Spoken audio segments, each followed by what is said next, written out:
بسم اللہ الرحمن الرحیم۔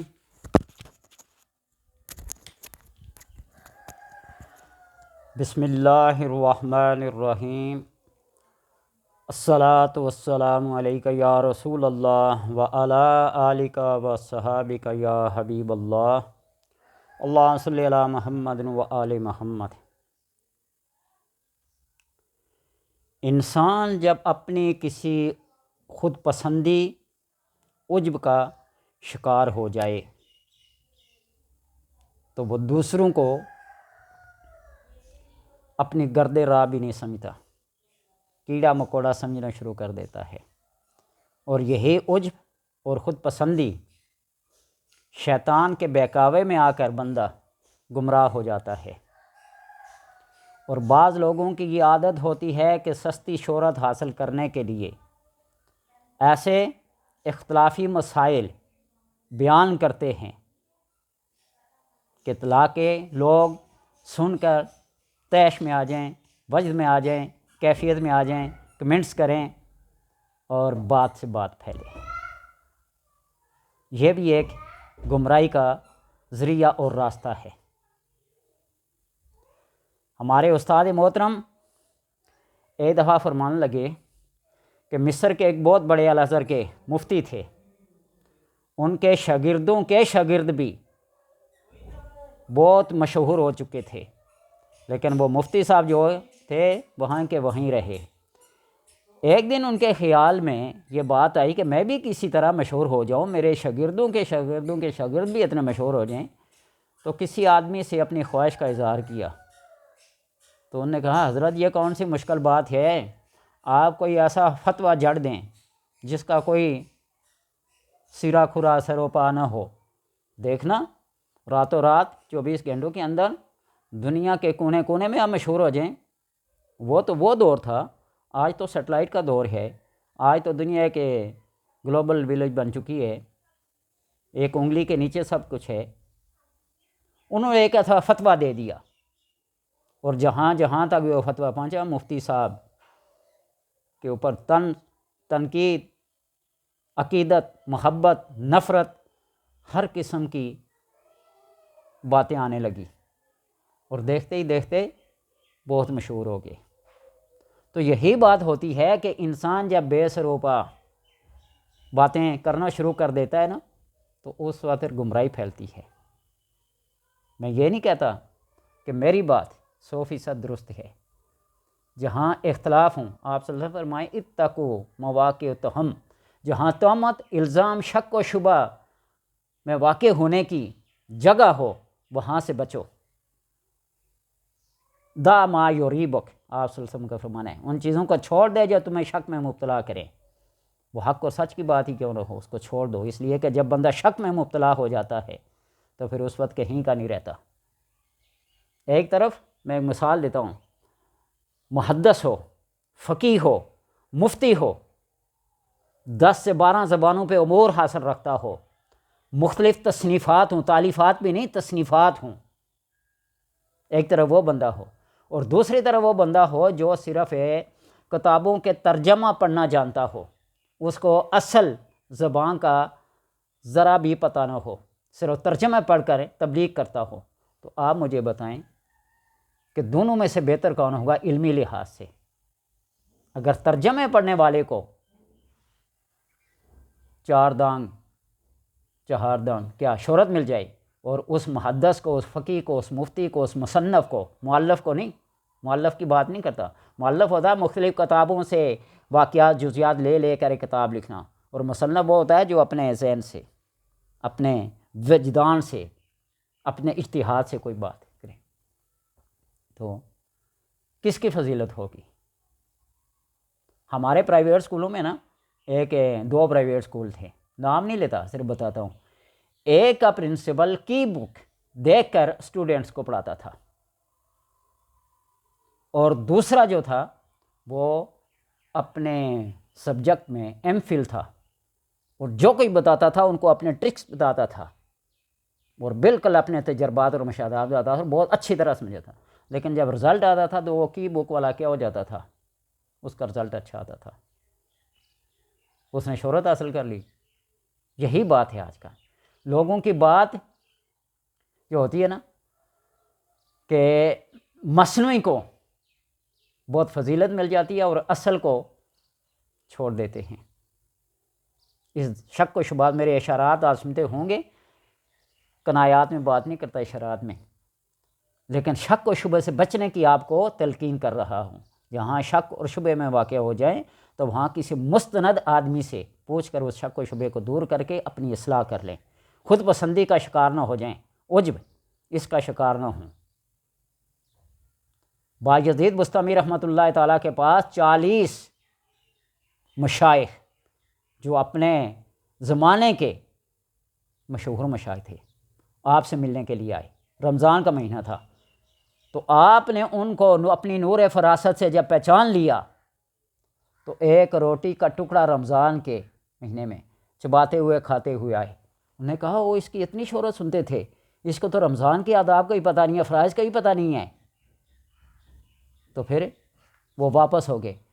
بایزید بستمی نے سجدہ شکر ادا کیا۔ فرض کو چھوڑنا، فرض کا ترک کرنا وہ اللہ اور اس کے بندے کا معاملہ ہے، لیکن جب اس کے اندر ایک عجب ایک ہوا بھری جائے گی تو شیطان اس کو بے میں پھنسا لے گا۔ تو اللہ کا شکر ادا کیا کہ ان کی ہوا بھرنے سے اللہ نے مجھے محفوظ کر لیا۔ ٹھیک ہے، ایک اور مثال دیتا ہوں، ایک مشہور ہیں، یہاں سے میں نے درس نظامی کیا، ہمارے استاد محترم کی زبانی یہ بات ہے، میں نے آنکھوں سے دیکھا نہیں لیکن استاد کی کہی ہوئی بات کو میں حرف آخر سمجھتا ہوں۔ اس مسئلے میں وہ ایک بزرگ جماعت کے ساتھ نماز نہیں پڑھتے تھے، مفتی صاحب نے ان کو بتایا کہ حضرت آپ فقہ کے سارے مسائل کو جانتے ہیں، ساری تشریحات کو، تفسیرات کو، تفصیلات کو، اصول کو جانتے ہیں، پھر آپ جماعت کے ساتھ نماز نہیں پڑھتے۔ انہوں نے کہا چلو مفتی صاحب کے کہنے سے میں آج عصر کی نماز جماعت کے ساتھ پڑھوں گا۔ وہاں کچھ مریدین کھڑے تھے، ان کے کان میں جب یہ آواز آئی انہوں نے خبر کو پھیلا دیا چند سیکنڈوں میں، اور جب حضرت اپنے حجرے سے نکلے نا مسجد تک گئے، جو سنتیں ادا کر رہے تھے، جو نوافل ادا کر رہے تھے، ہٹو بچو کی صدائیں لگنے لگیں۔ پیر صاحب تو مسجد کی پہلی صف میں پہنچ گئے، لیکن واپسی پہ مفتی صاحب سے فرمان لگے کہ مفتی صاحب آپ کی بات پہ میں نے عمل کیا۔ اللہ نے جب مجھ سے پوچھا نا کہ فرض نماز جماعت کے ساتھ کیوں نہیں پڑھی تو میں اسے جواب دے لوں گا، وہ مجھے پکڑ دے معاف کر دے، اس کا میرا معاملہ۔ لیکن جب یہ پوچھ لیا کہ تمہاری وجہ سے کتنے لوگوں کی عبادت میں خلل پڑا، کوئی فرض پڑھ رہا تھا، کوئی نوافل پڑھ رہا تھا، کوئی سنن ادا کر رہا تھا، کوئی ہے، تمہاری وجہ سے، تم بھی تو ایک انسان ہو، وہ بھی انسان ہیں۔ تقویٰ کی بنیاد کیا ہے؟ تقویٰ ہے، تو پھر میں کیا جواب دوں گا؟ تو یہ بات ہوتی ہے خود پسندی کی۔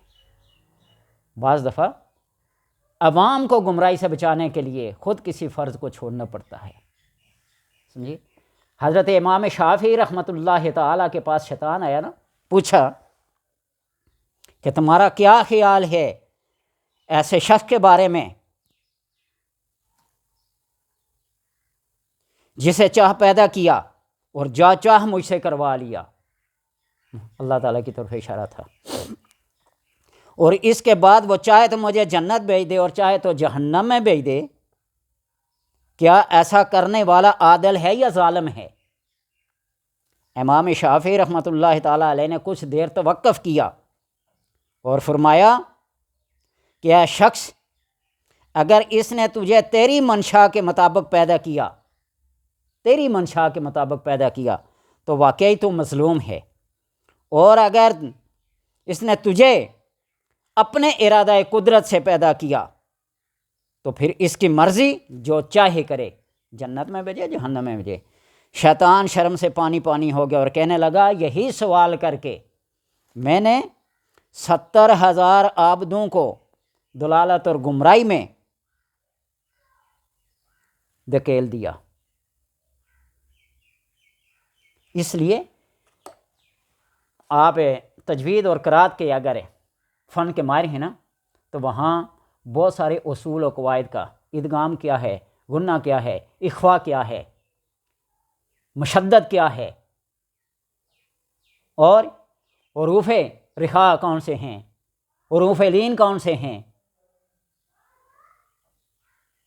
یہ اصول ہے، یہ قوانین ہیں، یہ اگر آتے ہوں تو تجوید کر سکیں گے، یہ نہیں آتے تو پھر قاری کہلانا مشکل ہے۔